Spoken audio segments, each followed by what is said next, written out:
One very strong realization during my solo living in Himalayas. I always had this question in my mind that imagine if there are no thoughts in your mind. Right? This continuous chatter which is going in your mind is stopped. What is there after that?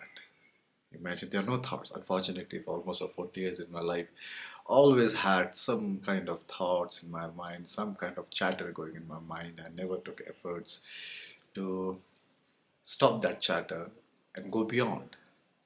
Right? And if you're living a busy life, it's very natural. Nothing right and wrong in that, by the way. But it's very natural. If you're living a busy life, very life with a lot of priorities, a lot of work, uh, a lot of targets and the objectives and the goals and the vision and the mission, you'll always have thoughts in your mind. But before I leave this planet Earth, it was important for me to experiment that if there are no thoughts in your mind, then what is there? Now, how do I reach that state where for a few moments there are no thoughts in your mind? I think everyone has to find the answer in their own way. It's not like sine theta and cos theta. It's not like biology or it's not like chemistry where the answers are universal. When it comes to spirituality, which has nothing to do with growing hairs or lighting candles, spirituality is like finding some important answers by looking inside, not looking outside, not following some babas or gurus, but looking inside. One way of stopping your thoughts or making your thoughts disappear for a few moments is to not react to those thoughts. Stay equanimous, right?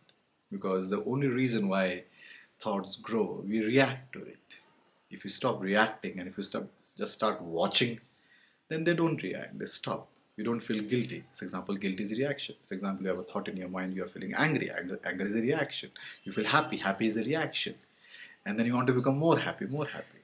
And you want to become less angry, less angry. So we react. And because we react to thoughts, thoughts perpetuate. And sometimes they perpetuate, they grow like a tree, isn't it? But when I was living solo, absolutely away from people, alone, and I got an opportunity to spend a lot of time just watching my thoughts without any feeling, without any pleasure, without any pain, staying equanimous. Then I could able to reach a state where there are no thoughts. So what is there then if there are no thoughts? I found absolute darkness. Now, what do you mean by that?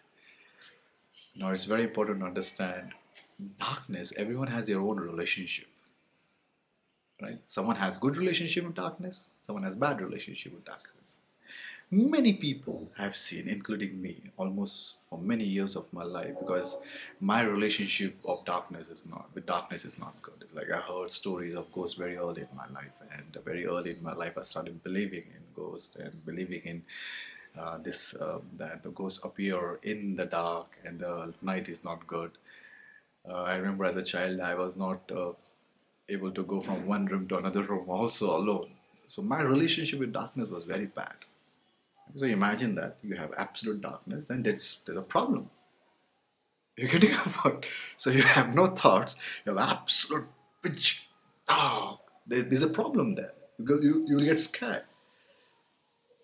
You will get scared of that darkness also. And one more thing, there's absolute silence and emptiness. If there are no thoughts, it's absolute dark in your mind and pure silence. Now understand one thing.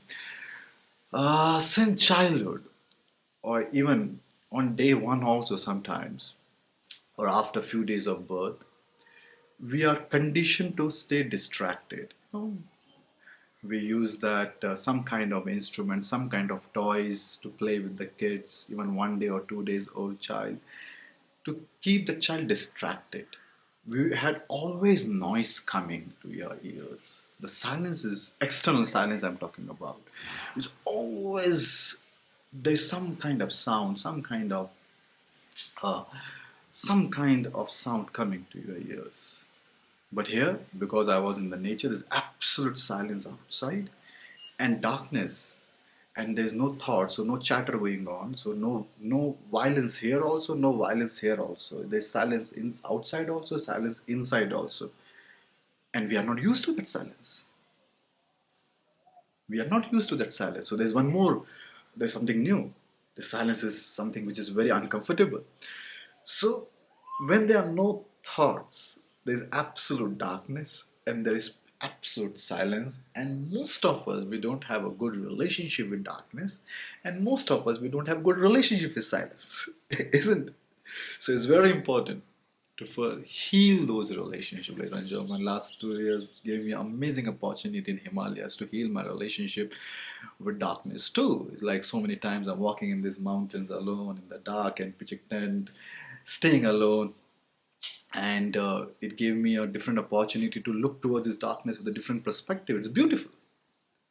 At the same time, when I'm not talking for weeks and months, I'm not speaking to anyone, uh, and that gave me an opportunity to appreciate silence and look towards silence with a different perspective. So, to a very precise answer to this question, in case if you have this question in your mind, that if you reach that state where there are no thoughts in your mind, then there will be a darkness and silence. But you have to ask these questions: what is your relationship with darkness? What is your relationship with silence?